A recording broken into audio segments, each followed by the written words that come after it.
But if I had known that there was a, how do I say this without getting in trouble on my podcast? A place where people make new friends while communicating through a hole in the wall, then I probably wouldn't have booked a hotel 2 doors down. Welcome to A Book and a Dream with Megan O. Russell, an author's adventure in writing, reading, and being an epic fangirl. Hello, my name is Megan O. Russell, and welcome to episode 61 of A Book and a Dream.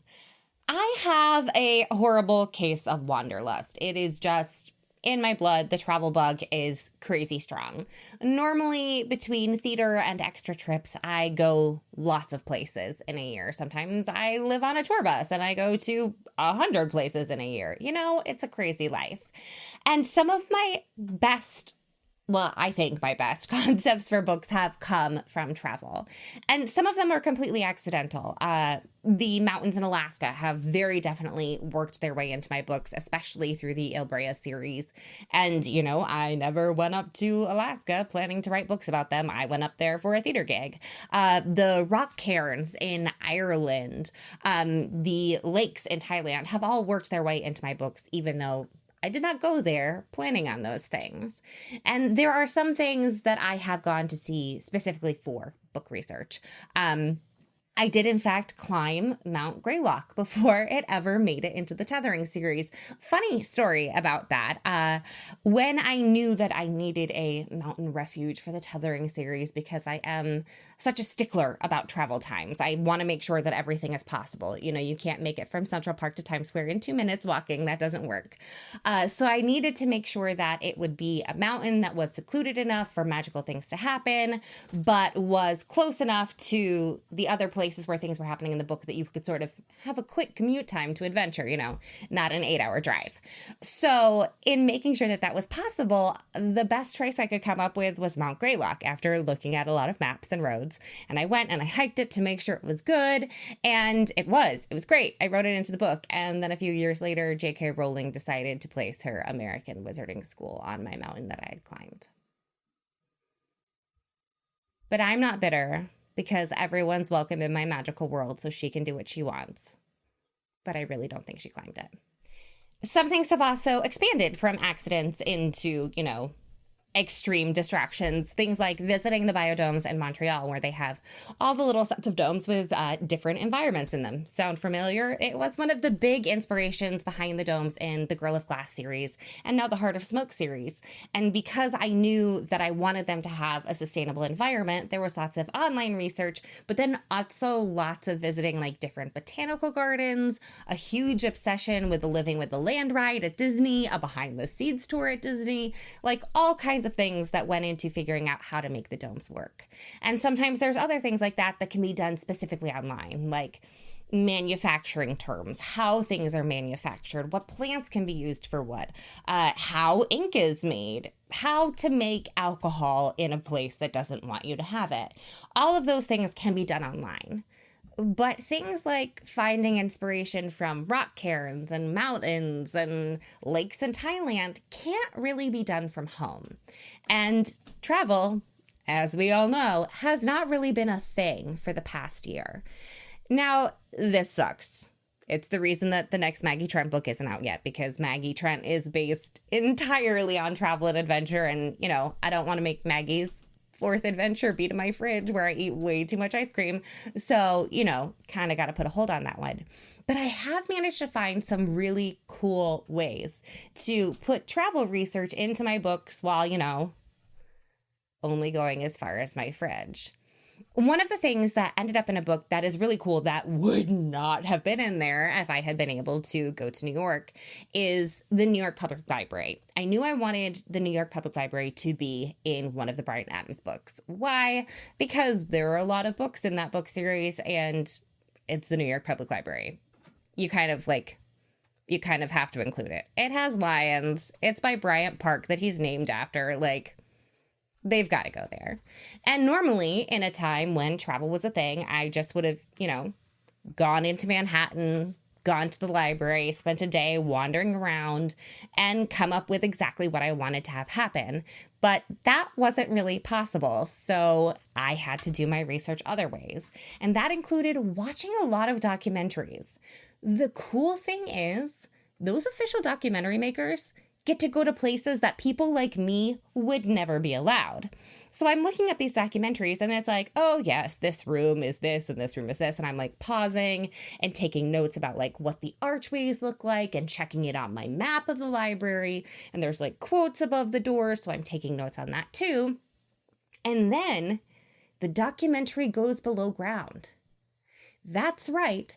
There's book storage below Bryant Park. And not only is there book storage below Bryant Park, they have a little train system. So when you request a book, it gets put in a little train car and it comes up through the ground to the circulation desk. Like they built themselves a train system. Yeah. I never would have been able to find out about that if I had just gone to the library and looked around, because they hide those things from normal people, but the documentary people got in. So that was really cool, finding those details that they keep hidden from the public. Another really cool thing that my husband is super excited I like is the fact that they now have VR ways to travel. That's right, you can put on VR and basically drop yourself on Google Maps anywhere. Want to go to Thailand? Sure. Want to go to New York? Sure. And you just like press the buttons and walk down the streets. Want to hit like try anything and it'll just drop you some random place in the world. I usually end up in the middle of a field. It's cool, whatever. The world has a lot of fields, so I guess like statistically that makes sense. But getting to travel through VR is very cool. And for an author, that's amazing, because let's say that, I've been to Boston a lot before. I've spent a lot of time there. But if I'm writing a book that takes place around Boston Commons and I want to make sure that I'm getting all the details right, I could go to Boston Commons with VR, even if I couldn't literally go there to remind myself exactly what order the statues are in. I could just go there in VR, click my way around, remind myself everything, and then, go have my Mai Tai in Florida or wherever I am. That's amazing. That's going to be game-changing for authors, and not just for authors, for travelers in general. I've ended up at some very sketchy hotels in my travel time because it looks really good on paper. But if I had known that there was a, how do I say this without getting in trouble on my podcast? A place where people make new friends while communicating through a hole in the wall, then I probably wouldn't have booked a hotel 2 doors down. Now, hindsight, it was very funny and cool and, we were totally safe. But if I had had the VR travel option, I could have just dropped myself in front of the hotel I wanted to stay in, traveled myself around, found the very entertaining sign about making friends through little holes in the wall, and then I probably would have booked somewhere else. So VR travel has a huge influence, not only for authors, but also for travelers to maybe avoid those mishaps in the future, though that could take some of the fun out of traveling. Now, aside from an author and a Wanderlust person having really a lot of excitement for how VR capabilities can affect how we can plan travel and how we can work, I'm also kind of intrigued as a reader.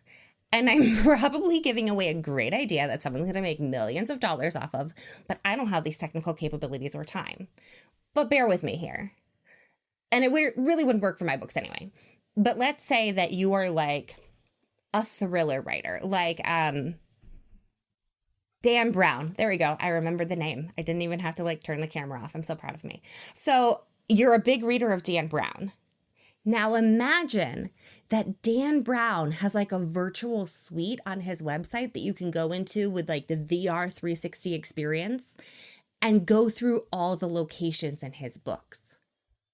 What? Or even not Dan Brown. Imagine that, I don't know, the next Babysitters Club, is that still a thing? The next Babysitters Club book takes place at a summer camp, and it's based on a real place, and you can take a virtual summer camp of a virtual tour of the summer camp it's based on. Or the Murder Mystery Village, where the author based it on a real place and there's clues hidden in VR. And so you can actually go walk through the town while you're reading a book to try and look for extra clues. So you read, but then you have extra virtual experiences. Someone's going to figure out how to do this, and someone's going to make a lot of money off of it.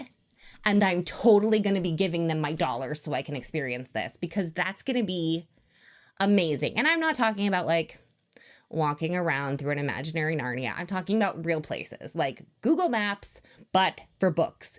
It's going to be so cool. And honestly, after trying VR, I think that that's actually a lot closer than we think it is. I think we're going to be like hanging out with the Grisha pretty darn soon. So that's amazing. They might as well. They already built a set. They might as well let us walk around it. It'll be great. So if you don't have a VR headset, which I'm assuming most people don't at this point, just know that these things are amazing. And, you know, once we can go see our friends again safely, find a friend with a VR headset and try it out, because it's super cool. And if you do have a VR headset and you have not yet tried out the walking around the world just for fun applications, try it. It's very cool, and it'll like distract you for a few hours or fulfill your wanderlust, either way. And if neither of those are possibilities and you're trying to write a book, look up weird documentaries on where you want to place your scenes, because you never know when you might find an underground vault of books in New York City. How has this never been in like a Mission Impossible thing? I don't know. Well, it's in Bryan Adams now, so there you go. So until next time, take a little explore around the world. And if you have other ideas for how to virtually travel while we all wait this out, shoot them my way, because the wanderlust is real and there's only so much good ice cream can do me. Until next time, I hope you find a fun way to travel in your books or on your screen until we can just buy plane tickets again. I even miss flying. How is that possible? See you next time.